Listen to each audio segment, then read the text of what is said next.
In this video of exponents and powers, we'll start worksheet 4. Before starting, I'd like to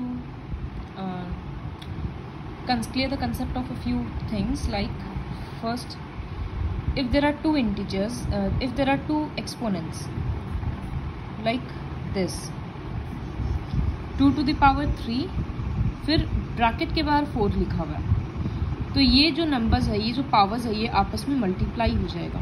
तो इसका मतलब है 2 to the power 12। तो ये पावर्स ऐड नहीं होगा, 3 + 4 7 नहीं लिखना है, 3 × 4 12 करना है। इसी तरह से सपोज 11 to the power 0, फिर 5, तो 0 × 5 0, तो 11 to the power 0। तो पहला प्रॉपर्टी ये था कि पर पावर्स रहता है, एक्सपोनेंट्स रहता है, तब वो मल्टीप्लाई हो जाता है। सेकेंड प्रॉपर्टी, अगर कहीं पर जैसे 11 to the power -4 है, तो इस माइनस को अगर हमको एक्सपोनेंट से हटाना है तो हम बेस का रेसिप्रोकल कर देंगे। 11 का रेसिप्रोकल 1/11, तो ये पावर -4 के बदले 4 हो जाएगा। So what is the rule here? If you want to express the exponent as positive, then just write the reciprocal of the base. Base का रेसिप्रोकल करना, 4 को 1/4 मत करना। इसी तरह से अगर -1 to the power -2, तो क्या होगा? यहाँ से माइनस हटाना है तो सिर्फ इसका रेसिप्रोकल करना है, तो -½ का रेसिप्रोकल -2 और पावर 2 रह जाएगा। तो ये सेकेंड प्रॉपर्टी था। फर्स्ट प्रॉपर्टी था कि पर पावर्स रहता है तो मल्टीप्लाई हो जाता है। सेकेंड प्रॉपर्टी है कि अगर माइनस साइन एक्सपोनेंट से हटाना है तो उसका रेसिप्रोकल करो।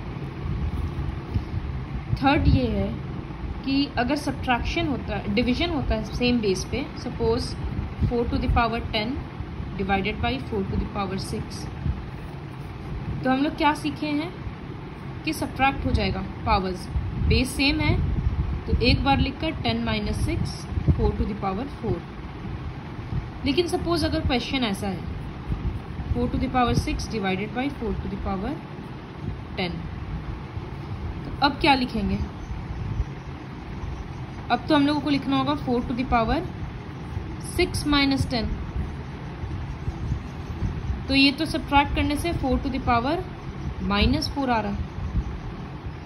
तो हम लोग क्या सीखे हैं? इस माइनस को हटाने के लिए हम लोग लिख सकते हैं 1/4 to the power 4।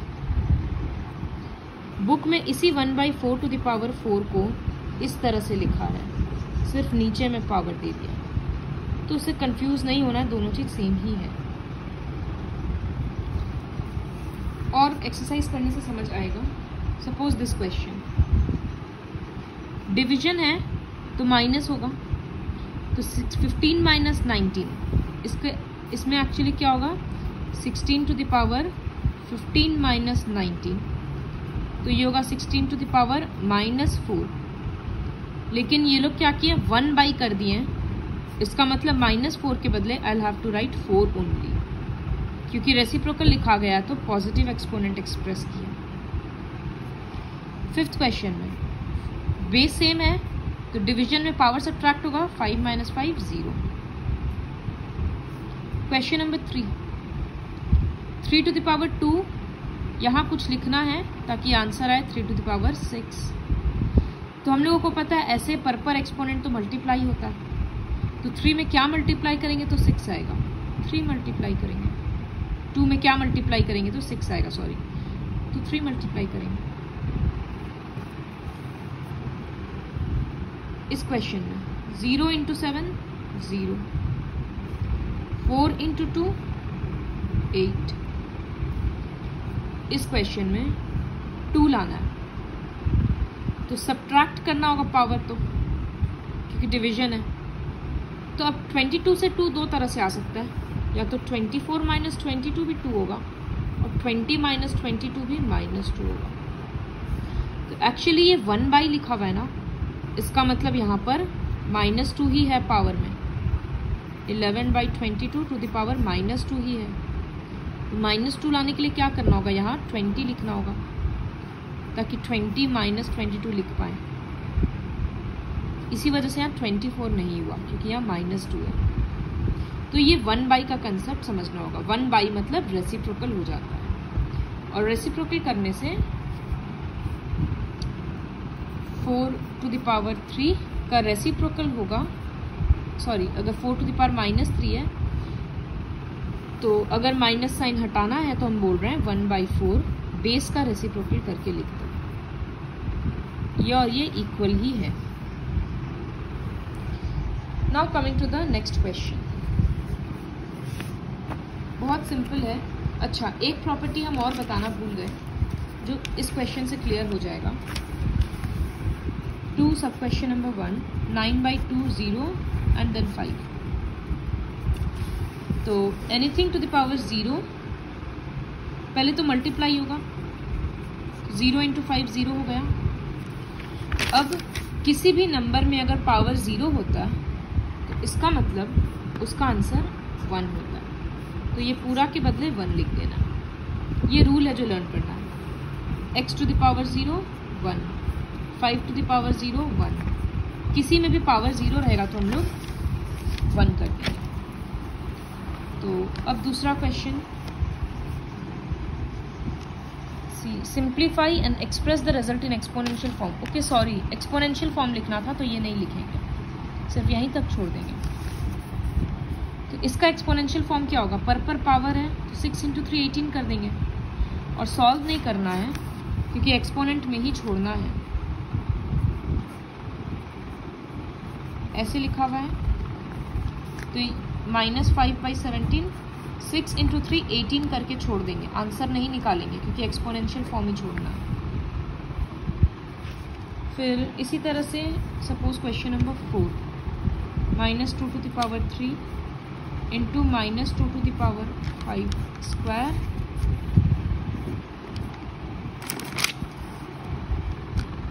And then bracket के बाहर लिखा है 4। तो इसको कैसे सॉल्व करेंगे? यहाँ सॉरी ये 5 है, यहाँ बेस सेम है तो -2/5 मल्टीप्लिकेशन में पावर ऐड हो जाएगा तो 3 + 2 5 हो जाएगा, और ब्रैकेट के बाहर का 4 लिख दिया। अब ये पर पावर्स है, ये मल्टीप्लाई हो जाएगा तो 20 हो गया। तो ये रहा एक्सपोनेंशियल फॉर्म। इस क्वेश्चन में क्या करेंगे? पावर सेम, बेस सेम है, पावर्स को सब्ट्रैक्ट कर देंगे। यहाँ क्या करेंगे? मल्टीप्लिकेशन है, बेस सेम है तो 0 + 1 1 होगा, फिर 5 बाहर का मल्टीप्लाई कर देंगे। So complete 1 and 2। Now moving on to the third question, evaluate. इस तरह का क्वेश्चंस भी काफ़ी इंपॉर्टेंट होता है। तो यहाँ क्या करेंगे? इवैल्यूएट मतलब लास्ट तक आंसर लाना है। -3/4 to the power 3 divided by -3/4 to the power 5। यहाँ क्या करेंगे? सबसे पहले ये ऑब्जर्व करेंगे कि बेस दोनों तरफ सेम है। तो जब बेस सेम होता है तो पावर्स हम लोग क्या करेंगे? सब्ट्रैक्ट करेंगे। तो 3 - 5, तो ये क्या हो गया? -3/4 टू द पावर -2। अब 2 का तो पता है क्या करना होगा, लेकिन सबसे पहले तो पावर से माइनस हटाना होगा। माइनस हटाने के लिए क्या करेंगे? अंदर का रेसिप्रोकल, तो 4/3 हो जाएगा। अब -2 के बदले आई कैन राइट 2। अब पावर में 2 का मतलब -4 2 बार मल्टीप्लाई होगा, ये है -4 16/9।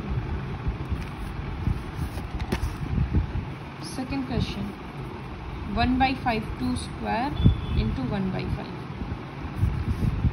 तो सबसे पहले तो 2 × 2 4 कर देते हैं, तो 1/5 टू द पावर 4। यहाँ तो इसका भी 2 हम लोग अज्यूम कर ही सकते हैं क्योंकि 1 का तो कितना भी पावर दे देंगे।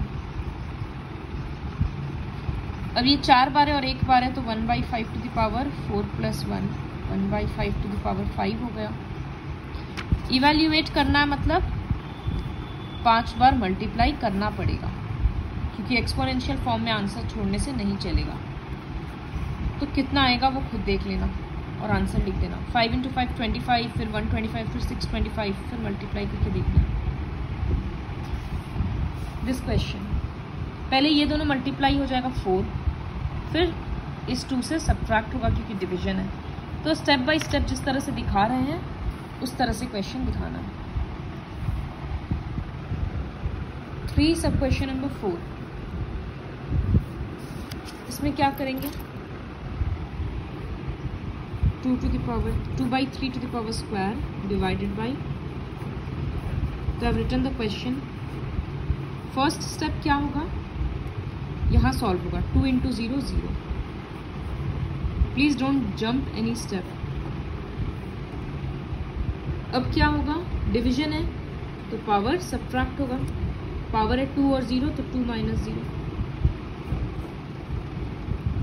अब इसका मतलब क्या है, 2/3 × 2/3, 2 × 2 4, 3 × 3 9।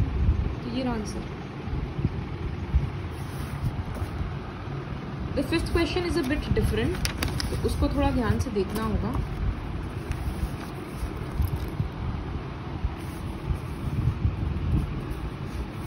Fifth question is half, 5/2 3।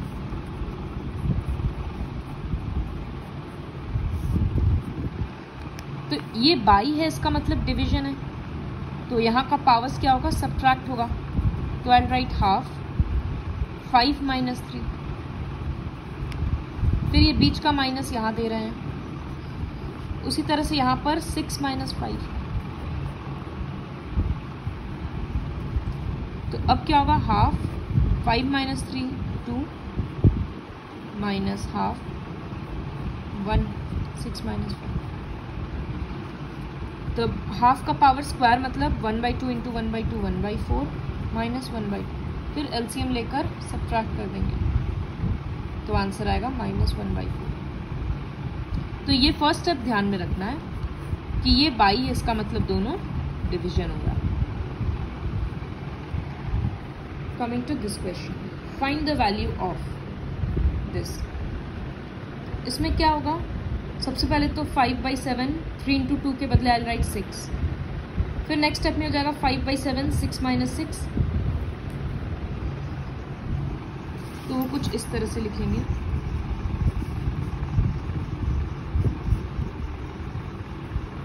तो फर्स्ट स्टेप ये मल्टीप्लाई होगा, तो 5/7 6 - 6, तो ये हो गया 5/7 to the power 0। Now we know that anything to the power 0 is 1, तो 1। Now question number 2, 3 to the power 0 plus 4 to the power 0 into 5 to the power 0। तो 3 to the power 0 is 1, just follow the question, plus दे दिए, फिर 4 to the power 0 is also 1 into 5 to the power 0 is also 1। तो अब ये क्या होगा, 1 + 1 2 into 1 2। उसी तरह से यहाँ करेंगे, ये 1 to the power 0 मतलब 1, 2 to the power 0 मतलब 1, तो 1 × 1 1 हो गया, यहाँ भी 1 और यहाँ भी 1 आएगा। तो हर एक स्टेप को ठीक से दिखाना होगा। इस क्वेश्चन के लिए क्या करेंगे, यहीं पर पहले तो एक्सप्रेशन आ गया, उसको सॉल्व करेंगे। तो बॉटमस रूल के अकॉर्डिंग पहले माइनस मत करना, ये क्वेश्चन लिखेंगे, उसके बाद -5 to the power 9 to the power 9, sorry -5/9 to the power 9, -3 × 2 के बदले 6 लिखेंगे, फिर -3 लिखेंगे, फिर एक एक करके स्टेप सॉल्व करो, देखो पावर क्या बच रहा है। Question number 5, this question is also very important. यहाँ पर we have to find the value of x, और x कहाँ पर है, पावर में है, तो उसको कैसे सॉल्व करेंगे। पहला क्वेश्चन ये, तो ये देखना है कि सबसे पहले तो एक्सपोनेंट को थोड़ा और सिंप्लीफाई करें, तो 3 × 3 9 कर देते हैं। अब जब बेसिस सेम हो जाता है और इक्वल साइन है, इसका मतलब पावर को भी इक्वल होना पड़ेगा। तो I write since basis are same, therefore ये जो पावर है 2x + 1 इसको 9 से इक्वल होना पड़ेगा। अब तो लीनियर इक्वेशन के जैसा हो गया, +1 पहले उधर जाएगा तो -1 हो जाएगा, तो 2x = 8 हो गया। फिर x के साथ जो नंबर मल्टीप्लाइड रहता है वो डिनोमिनेटर में जाएगा, तो x = 8/2 4 हो गया। इसी तरह से दूसरा question, see I have to do most of the questions here because ये वर्कशीट काफ़ी डिफरेंट है, तो प्लीज़ इसको एक बार सॉल्व करने के बाद वापस प्रैक्टिस करना। ये क्वेश्चन है, तो सबसे पहले हम लोग क्या देखेंगे कि यहाँ पर अभी सॉल्व हो सकता है। तो मल्टीप्लिकेशन में बेस सेम है, तो 3 + 6 9 हो जाएगा। अब यहाँ पर बेसेस सेम हो गया, तो since bases are same therefore powers भी सेम हो जाएगा, तो 9 = 3x। 3 मल्टीप्लाइड है तो वो डिनोमिनेटर में आएगा, तो ये कैंसिल होकर 3, सो x = 3 इज द आंसर। इसी तरह से ये वाला खुद करना है, डिवीजन है तो पावर सब्ट्रैक्ट करेंगे। Question number 4। Now try question number 4 on your own. Video pause करके खुद से ट्राई करो, उसके बाद मेरे आंसर से मैच करो। ऐसे करने से चैप्टर और ज़्यादा क्लियर होगा। तो यहाँ क्या करेंगे, इस पोर्शन में तो समझ में आ रहा है कि ब्रैकेट ओपन कर देते हैं, तो 3 दोनों के साथ मल्टीप्लाई होगा, तो 3x - 6 हो जाएगा। इस ब्रैकेट में क्या करें, सो यहाँ पर तो बेस ही सेम नहीं है। एक्चुअली 16 का अगर प्राइम फैक्टराइजेशन करेंगे तो I can write 16 as 2 to the power 4, और 1 को तो कितना भी पावर दे सकते हैं, तो इसी वजह से ब्रैकेट के बाहर ही लिख दिए, और ये ½ to the power 2 लिख रहा है। अब बेसिस सेम हो गया तो पावर्स ऐड कर देंगे, 4 × 2 4 + 2 6, और यहाँ तो सॉल्व कर ही चुके थे। अब बेसिस सेम हो गया, so since basis are same therefore powers भी सेम होगा, तो 6 = 3x - 6। अब क्या करेंगे, ये -6 उधर जाकर पॉजिटिव हो जाएगा, तो 6 + 6 = 3x। तो ये हो गया 12 = 3x। 12 = 3x हो गया। अब 3 नीचे आएगा, तो 12/3, इसका मतलब x = 4। तो ये चीज़ को ध्यान में रखना है कि जब बेस सेम नहीं है तो कोई ट्रिक सोचो जिससे बेस सेम हो जाए। Are the following statements true? Clearly we know that 8 - 7 will be 1, but they have written 2, so this is false. The reciprocal of this is this. True. Reciprocal तो हो गया। फिर जैसे ये question 5 + 5 to the power 5 = this, तो ऐसा नहीं होता है क्योंकि प्लस है, 5 + 5 10 हो जाएगा, इसका मतलब 10 to the power 5 है, और यहाँ तो कुछ और लिखा है, तो इसीलिए फॉल्स। इस क्वेश्चन में 7 और कुछ नहीं है तो 1 है, तो यहाँ पर क्या हो रहा है, 1/7 to the power 3। This portion is 1/7 to the power 3। फिर डिवीजन के साथ लिखा हुआ है 1/7 to the power 3, तो ये दोनों सब्ट्रैक्ट होकर 1/7 to the power 0 हो जाएगा। Anything to the power 0 is 1, तो ये स्टेटमेंट ट्रू है। So like this you have to solve this. ये पोर्शन भी सॉल्व करेंगे एक एक करके, फिर देखेंगे 1/4 आ रहा है या नहीं। So please watch the video very carefully and complete the worksheet.